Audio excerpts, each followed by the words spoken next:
कांग्रेस के नायब सदर राहुल गांधी ने इलेक्शन कमीशन की नोटिस का जवाब जुमे को रवाना कर दिया।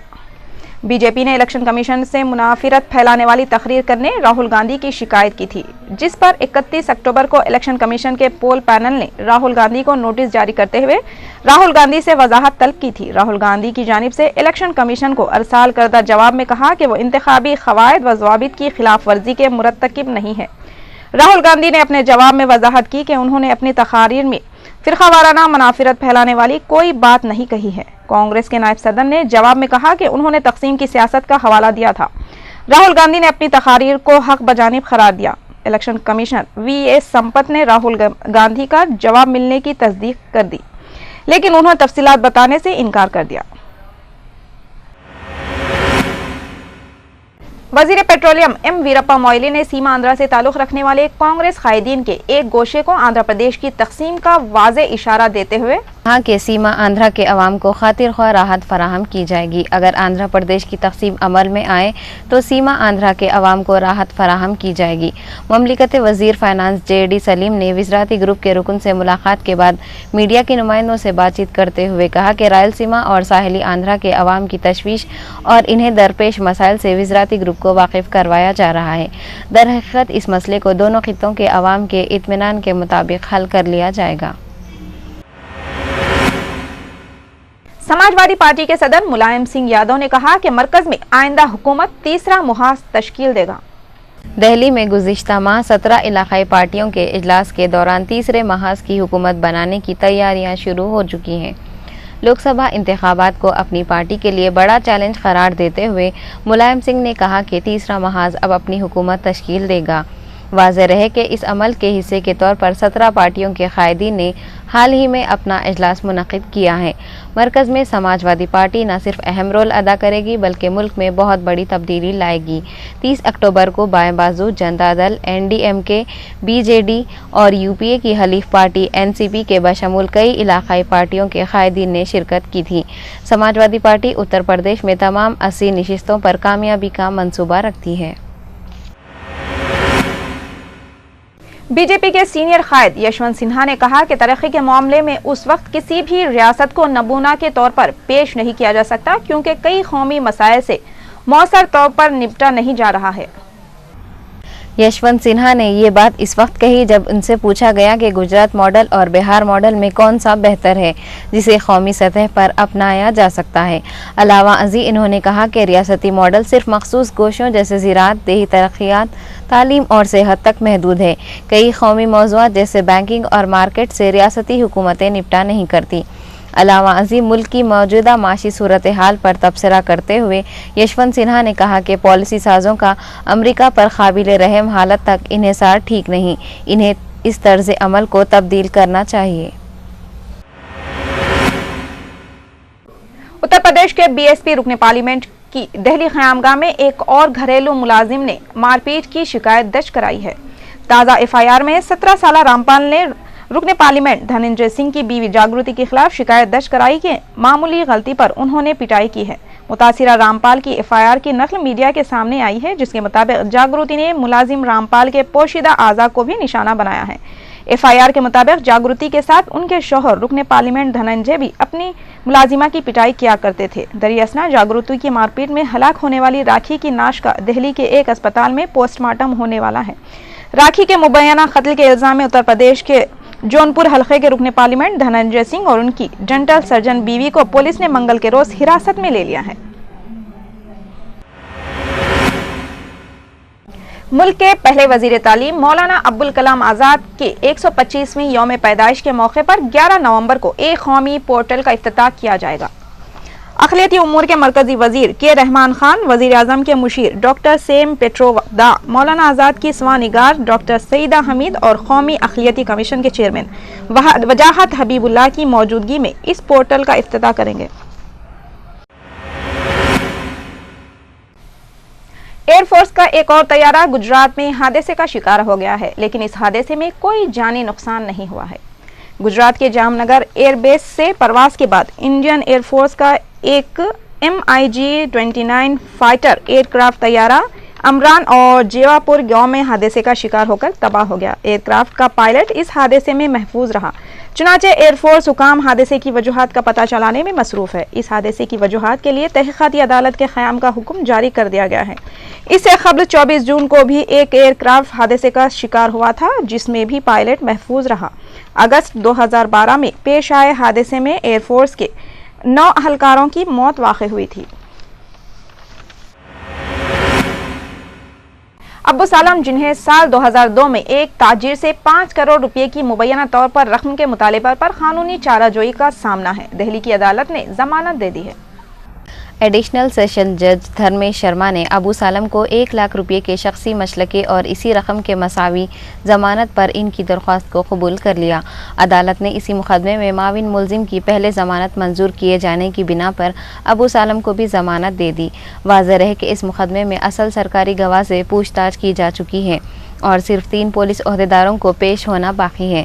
दरी असना अबू सालम के वकील ने अदालत को बताया कि जबरी रकमी वसूली के मुकदमे में अबू सालम 2007 से जेल में हैं और दीगर तमाम साथी मुलजिमीन को पहले ही जमानत मंजूर की जा चुकी है।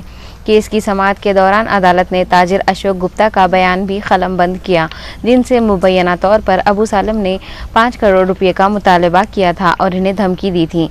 गुप्ता ने अदालत को बताया कि अप्रैल 2002 में इन्हें अबू सालम के कई धमकी आमेज कॉल वसूल हुए, जिसमें 5 करोड़ रुपये की अदायगी बसूरत दिगर इन्हें और इनके अरकान ख़ानदान का सफाया कर देने की धमकी दी गई थी। जम्मू कश्मीर के जिले पुलवामा में जंगजुओं के हमले में सेंट्रल रिजर्व पुलिस फोर्स की 2 जवानों की मौत हो गई है। जुमेरात के रोज ऑल इंडिया कांग्रेस कमेटी के नायब सदर राहुल गांधी और वजीर आला उमर अब्दुल्ला ने एक तकरीब से खिताब किया था। सरकारी जराये ने बताया कि जंगजुओं ने श्रीनगर जम्मू कौमी शाहराह पर जौबर अवंतीपुरा में रोड ओपनिंग पार्टी की 130 बटालियन के सीआरपीएफ के 2 जवानों पर फायरिंग की। सीआरपीएफ के दोनों जवानों प्रदीप और मुकेश राम को संगीन हालत में अस्पताल पहुंचाया गया, जहां बाद अज़ान दोनों की मौत हो गई। पाकिस्तानी तालिबान तहरीक के सरबराह हकीम उल्लाह महसूद की हलाकत के बाद तालिबान रहनुमा मौलवी फजलुल्लाह को नए सरबराह मुकर्रर किया गया। तालिबान तहरीक के तर्जुमान शाहिदुल्लाह शाहिद ने बताया कि तालिबान की शूरा कौंसिल ने इत्तेफाक राय से तालिबान के अमीर को तहरीक का नया कायद मुंतखब किया है। वो सूबे सवात से ताल्लुक़ रखते हैं और मुल्ला रेडियो से मकबूल है। तर्जुमान ने बताया कि वो खुद भी शूरा के इजलास में शरीक थे। ज़िला सवाबी के शेख खालिद हक़ानी को तालिबान का नायब सरबराह मुकर्रर किया गया। फजलुल्लाह के तकर्रुर के बाद मीरा शाह में तालिबान ने जोश व खरोश के साथ हवा में फायरिंग की।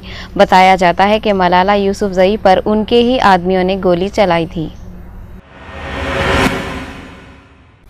इसराइली वज़ीर आज़म बेंजामिन नेतन्याहू ने ईरानी जोहरी प्रोग्राम के हवाले से जारी जेनीवा मुज़ाकरात के दूसरे दौर के मौके पर आलमी ताकतों को क़ायल करने और अपनी आवाम को अपनी कोशिशों से मुतमईन करने ईरान मुखालिफ मुहिम का आगाज़ किया है। यह मुहिम ट्विटर पर शुरू की गई है ताकि नेतन्याहू का पैगाम हर जगह सुरअत के साथ पहुंच जाए। इस मुहिम को ईरान के हकीकी चेहरे का नाम दिया गया है। इसराइली वज़ीर आज़म ने ट्विटर पर एक तस्वीर दिखाई है जिसमें ईरानी मुजाहिरीन अमरीकी परचम नजर आतिश कर रहे हैं। यह मुजाहिरीन ईरान के मजहबी पेशवा अली खामेनेई के तस्वीर उठाते हुए अमरीकी सिफारत खाने पर कब्जे की 34वीं सालगिरह मना रहे हैं। वाज़ेह है कि 1979 में ईरानी इनकलाब के बाद पासदार इनकलाब ने 444 दिन तक मुसलसिल 52 अमरीकी सिफारती एहलकारों को यरगमाल बनाए रखा है। सऊदी अरब की हुकूमत ने मुल्क में मौजूद गैर कानूनी तारिकीन वतन के खिलाफ कार्रवाई तो शुरू की है, मगर मुकामी सतह पर इसके मनफी असरात भी मुरतकिब हो गए हैं। गैर मुल्की शहरियों के खिलाफ क्रैकडाउन के खौफ से मुल्क के बड़े शहरों में मौजूद तिजारती मराकिज बंद है।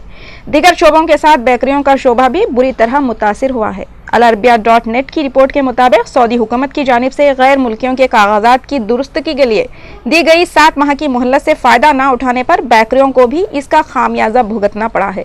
गुज़िश्ता 3 दिन से जारी तलाशी की कार्रवाइयों के नतीजे में सिर्फ मक्का मुकर्रमा में 50% बेकरियां बंद हो चुकी हैं। रिपोर्ट के मुताबिक प्राइवेट सेक्टर की बेकरियों की बंदिश के बायस तमाम बोझ सरकारी बेकरी स्टोर्स की जानिब मुंतकिल हो गया है, जिसके बायस सरकारी बेकरियों को न सिर्फ अमले की मजीद ज़रूरत पड़ रही है बल्कि आटे समेत दीगर ज़रूरी खाम माल की तलब भी बढ़ गई है।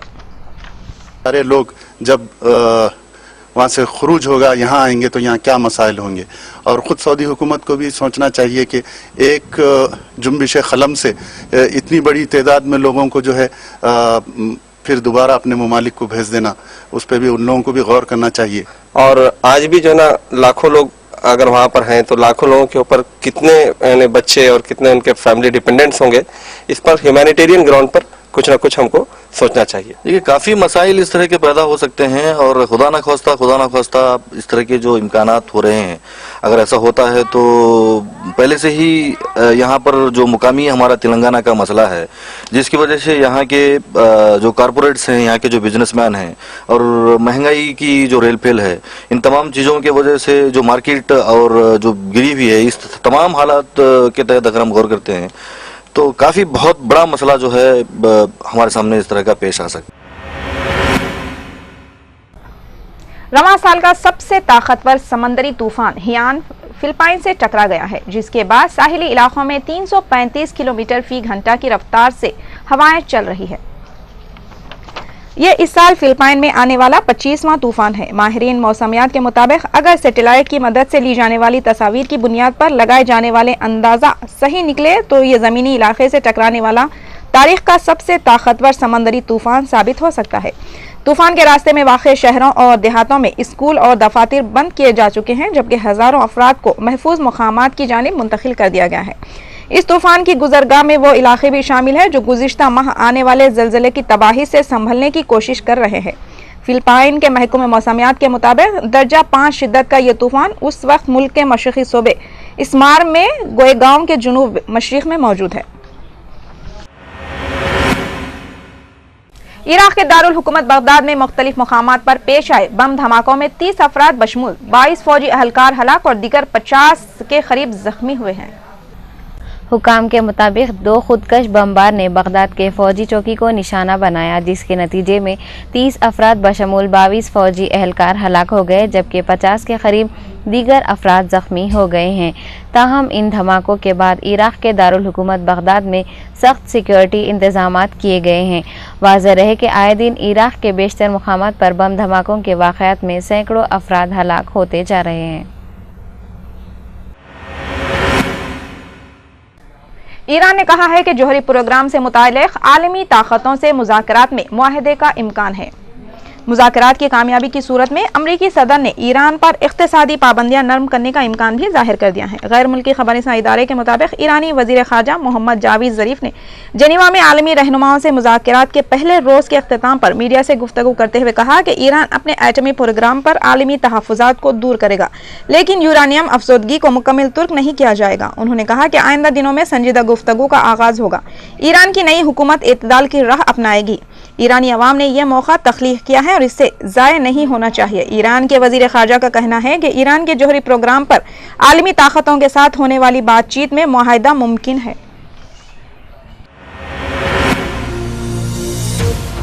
खबरों के इख्तिताम से कबल अहम खबरों पर फिर एक नजर।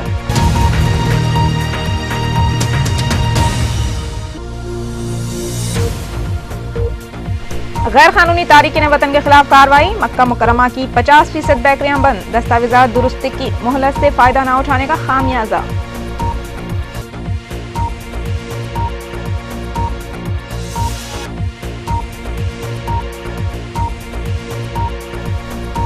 नेतन्याहू की ईरान के खिलाफ ट्विटर पर मुहिम। इस्राईली वजीर आजम ने मुहिम को ईरान का असल चेहरा करार दिया।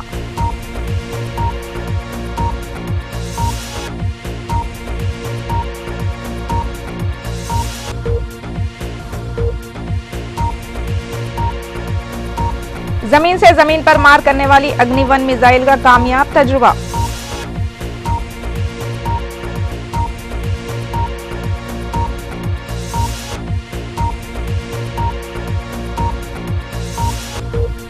नफरत अंगेज तकारीर करने से राहुल गांधी का इनकार। इलेक्शन कमीशन को जवाब अरसाल। बीजेपी के इल्जामात मुस्तरद।